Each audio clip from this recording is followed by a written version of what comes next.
Ang weird 'no, ang weird na all of a sudden biglang nag-file ng kaso 'tong si Atom Araulio. So weird.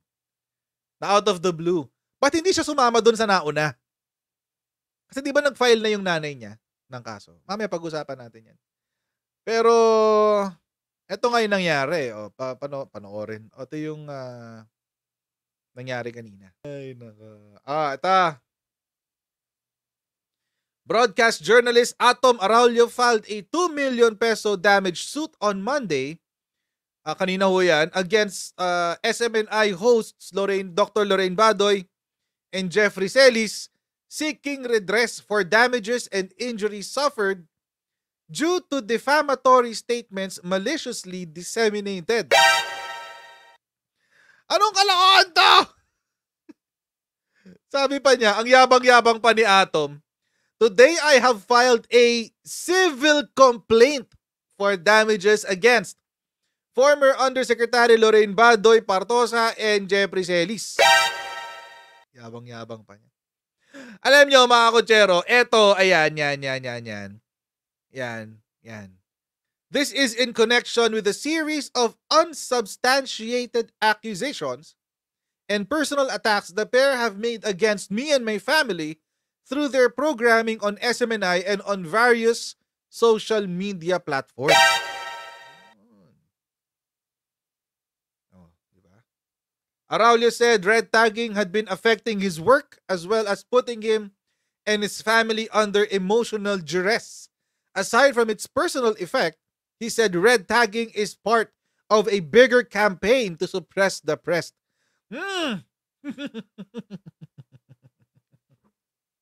Alam niyo mga kutsero,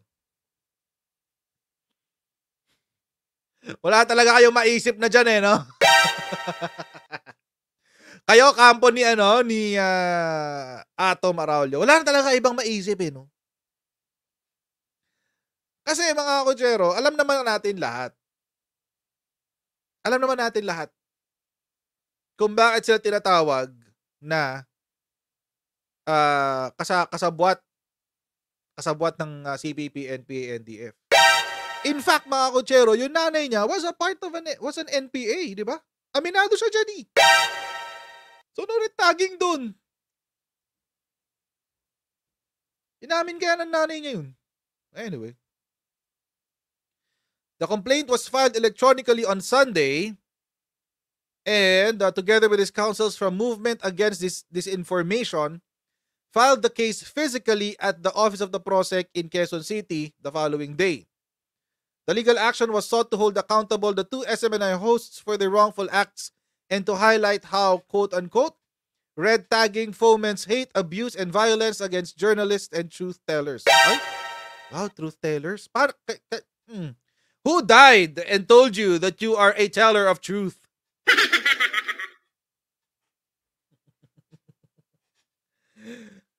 Who died and gave you the title truth teller?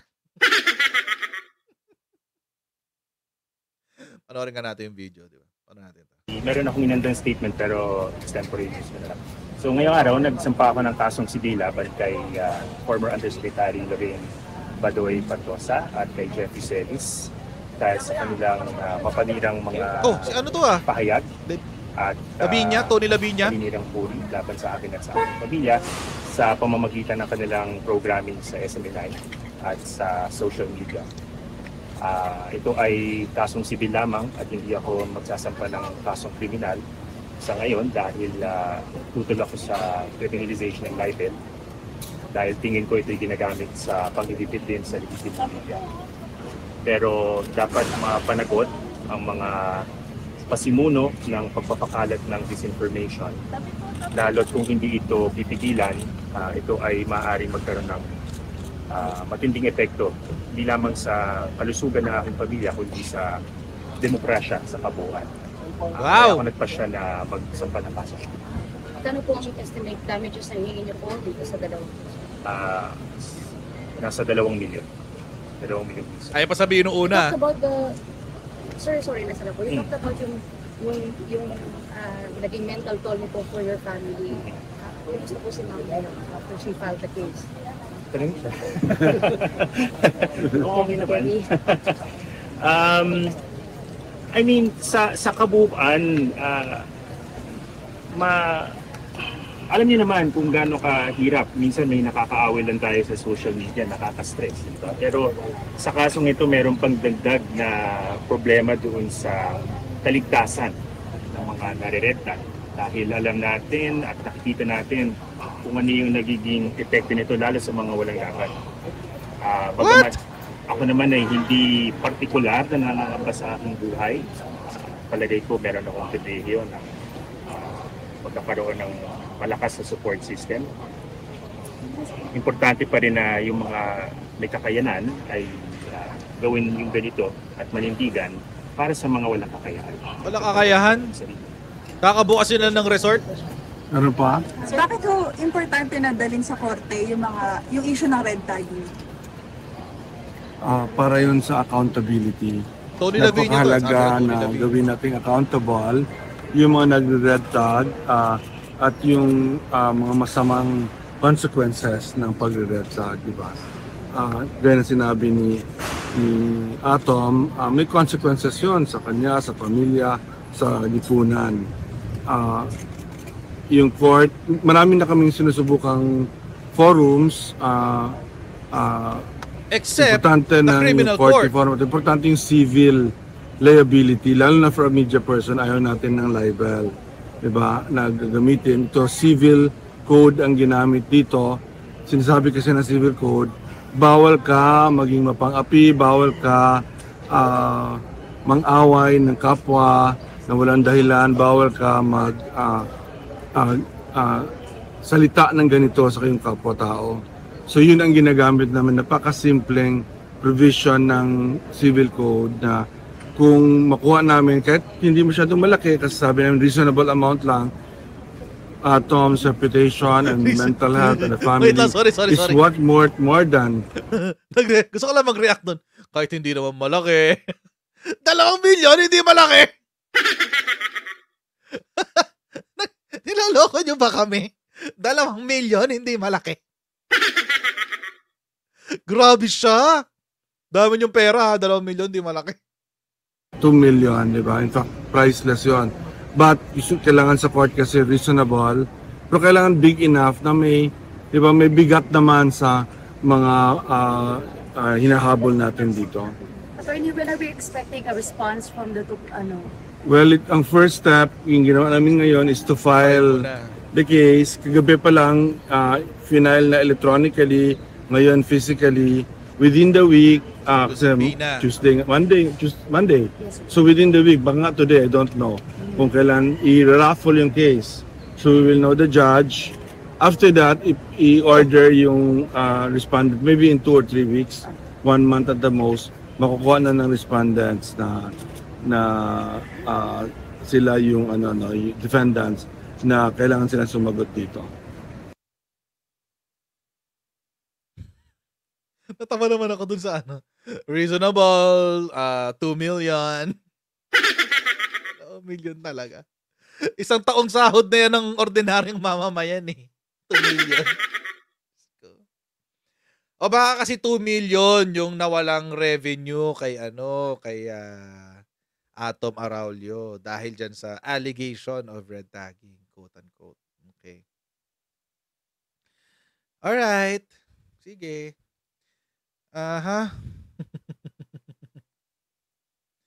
Tapos sabi, Badoy was a former communications USEC during the Duterte administration. Alam na natin lahat yan. Wala nang yan. Okay. Tapos, na-mention din dito yung kay Carol Araulio. Yung kaso. Yung kay Carol Araulio. Actually, nag-file na ho sila ng kaso. Ito sila Carol Araulio last month. Nung July, nag-file na ho sila ng kaso. Ito yan. July ho ito, July 20. Ayan, oh.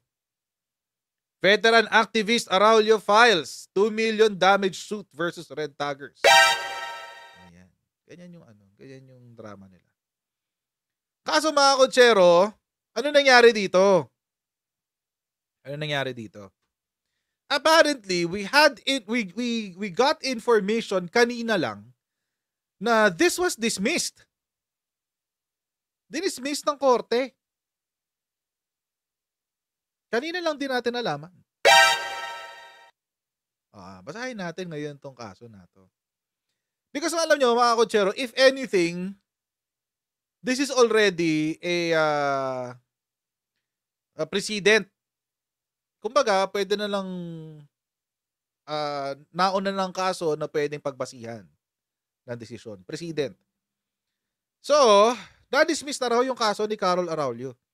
Ito sabi, a formal complaint filed against former Anti-Communist Task Force spokesperson and retired General Antonio Parlade has been dismissed as no law in the country prohibits red tagging, sabi ni Samuel Martires, ng ombudsman.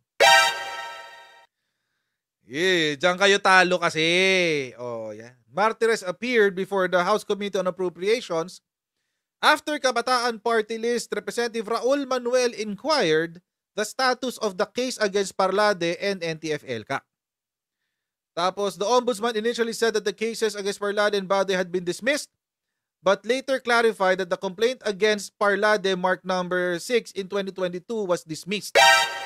Ayun, yung ibang kaso are still ongoing. Okay.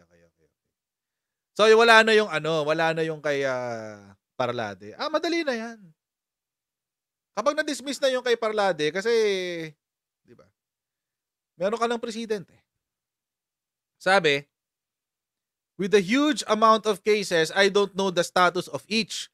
But if the Honorable Congressman is referring to those cases against Parlade, Badoy, et al., Esperon, with respect to red tagging, those cases were already dismissed due to the reason that there is no law that prohibits red tagging. In the absence of a law, we cannot arrogate onto ourselves by saying they violated red tagging. Yun. Wala. Sorry. Sa criminal law po, mga kotsero, meron nung doctrine. Meron pong doctrine. Ang doctrine po na yon, mga kotsero, ay nullum crimen, nullum puena sine lihe. Okay? Nullum crimen, nullum puena sine lihe. Ano po ibig sabihin nun? Ibig sabihin po, mga kotsero, kung walang batas na magbabawal at walang penalty na maipapataw, walang mapaparusahan. Yan. Sa English, sa Tagalog pala yun. Yun ang ibig sabihin nun. Nullum puena, actually nullum puena yan eh. Kulang tong sa Cornell Law School. Ano yan? Nullum puena, nullum crimen sine lihe. Ibig sabihin. If there's no law, there's no punishment. No crime, no punishment if there's no law that will punish it. Basically, ganun siya. Yun po yung sinabi dito sa red tagging. Hindi naman kasi prohibited ang red tagging. Alam nyo, mga kotsero, simple lang naman kasi yan eh. If you want to criminalize red tagging, then you have to legalize communism and terrorism and the revolutionary. And the revolution pala. Ganun naman kasimple yun eh. If you want to make it criminal to call someone a communist or involved with the terrorist group CPP, NPA, NDF, edi dapat illegalize nyo ang CPP, NPA, NDF. Yun. So, syempre hindi naman pwedeng gawin yun. Hindi pwedeng gawin yun. You cannot legalize terrorism at all. So, wala. Dahil walang batas na nagpaparusa sa red tagging, hindi mo pwedeng sabihin na, kasi sabi sa civil code, bawal kang manira ng tao or bawal kang manakit ng ibang tao. That's a general principle. Tama naman yun. But that is a general principle. We're talking about red tagging. Meron kasi specific na nagpaparusa sa defamatory statements. Meron nung isang batas na specific na nagpaparusa sa defamatory statements and slanderous statements. Nasa criminal law yun. Nasa revised penal code. Slander and libel. Kapag ginawa sa isang computer, cyber libel. Yan. Yun. So dahil merong isang batas sa revised penal code na nagpaparusa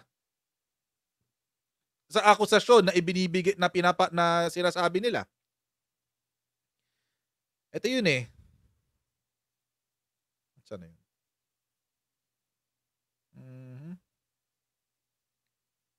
Ito ba yun? Hindi.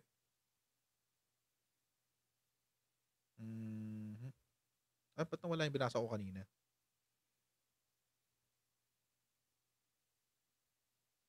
Ayan.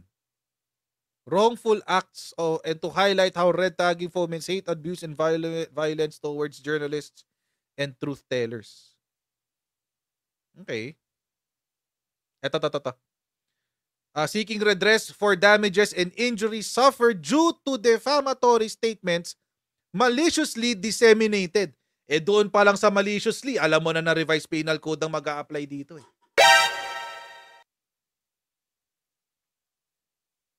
Sa maliciously, may mali siya. Sabihin may intent, may evil intent. Dolo. Ibig sabihin felony na siya. Pag felony, it's a violation of the revised penal code. Dito pa lang alam mo na eh. Sa sinabi nila. So ba't kayo magpa-file ng civil case? Kasi hindi lang kayo naniniwala na dapat i-criminalize ang libel. Kaya ayaw nyong gamitin yung provision ng batas sa libel. Hindi naman mag-a-adjust sa inyo ang revised penal code, boy. Hindi mag-a-adjust sa inyo ang civil code. Ano, ganun kayo ka-privileged? Kukuha kayo ng gusto nyo na magkaroon ng loophole ang libel so dadaanan nyo sa civil case? Hindi pwede yun. Walang judge na papayag ng ganun. Kasi meron talagang batas laban sa malicious and defamatory statements. Meron talagang batas dyan. Ayaw nyo lang gamitin. Kasi gusto nyo ng loophole. Gusto nyo yung pinakamadali na paraan para ma-criminalize yung act of calling someone part of the CPP, NPA, NDF. Loophole to eh. Pag ito na pumasa sa korte at nanalo sila Atom, loophole yan.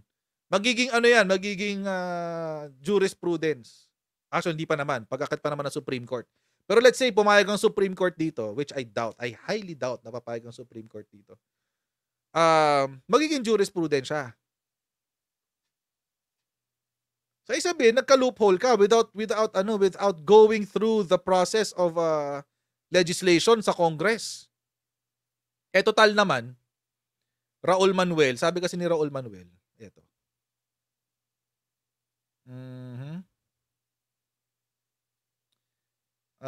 Saan yung sinabi ni Raul Manuel?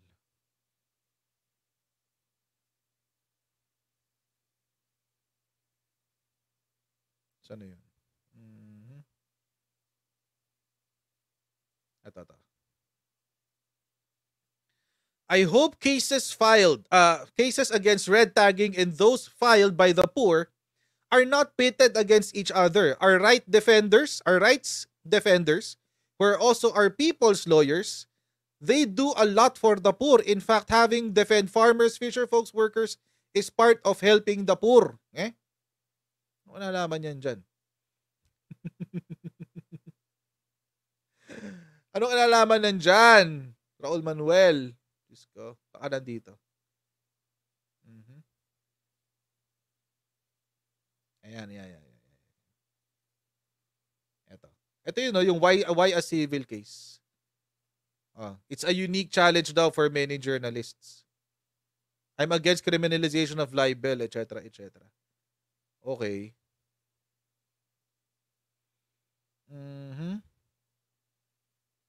Anyway. Total naman, si Raul Manuel nandoon na nasa hearing kanina at congressman din naman siya. ba't di siya mag-file ng batas, ng panukalang batas? To decriminalize libel or, for that matter, to criminalize quote-unquote red tagging. Bakit? Bakit hindi niya kayang magsulat ng bill that will criminalize red tagging? Hindi nila kaya? Wala kasing basis eh. Walang basis. May decision ng Supreme Court. Sinabi nila, wala rong basihan na sabihin na ang red tagging endangers the lives of those who are being red tagged.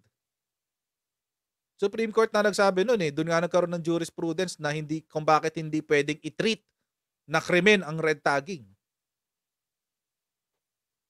Dismissed. Ngayon, ang sinabi ni Raul Manuel, dapat daw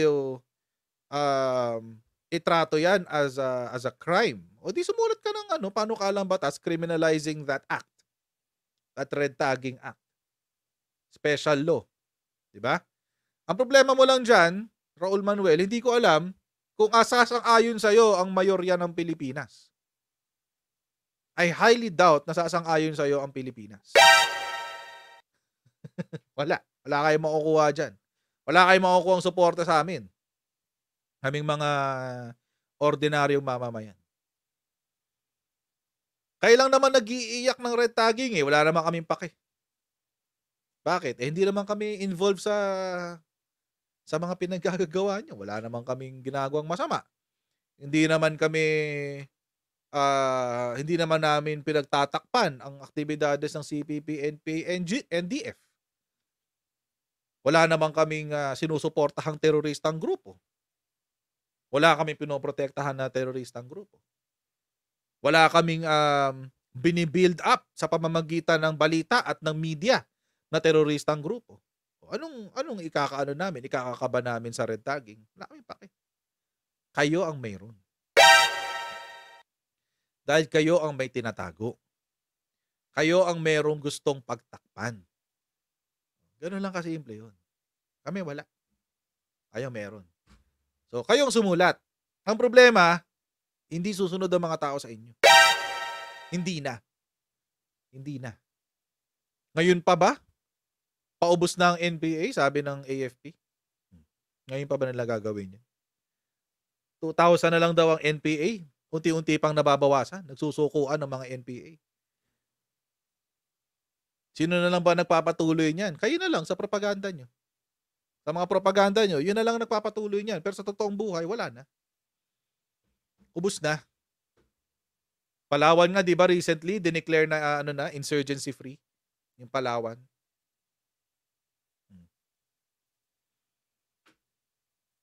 So, sorry kayo. Malamang sa malamang itong kaso na to pangalan niya, ni Atom Araulio, most probably this will be dismissed. Kasi nga, baka sabihin lang ng judge, ba't hindi kayo mag-file ng tamang kaso? Ba't hindi libel ang i-file nyo? Yun lang sabihin dyan. So, I doubt na lilipad tong kaso na to. Pero sige, file lang kayo ng file. Walang problema. O di habang tumatagal at lagi kayo natatalo sa mga kaso, o di lalo nyo mararamdaman kung gaano kawalang kwenta yung mga pinaggagawa. Yan lang kasimple yun. Okay. So, yan na. Anyway, pero yun nga mga kutsero, huwag niyo pong kalimutan mag-like, share, and subscribe at maraming pong salamat sa inyong patuloy na pagsuporta sa ating channel.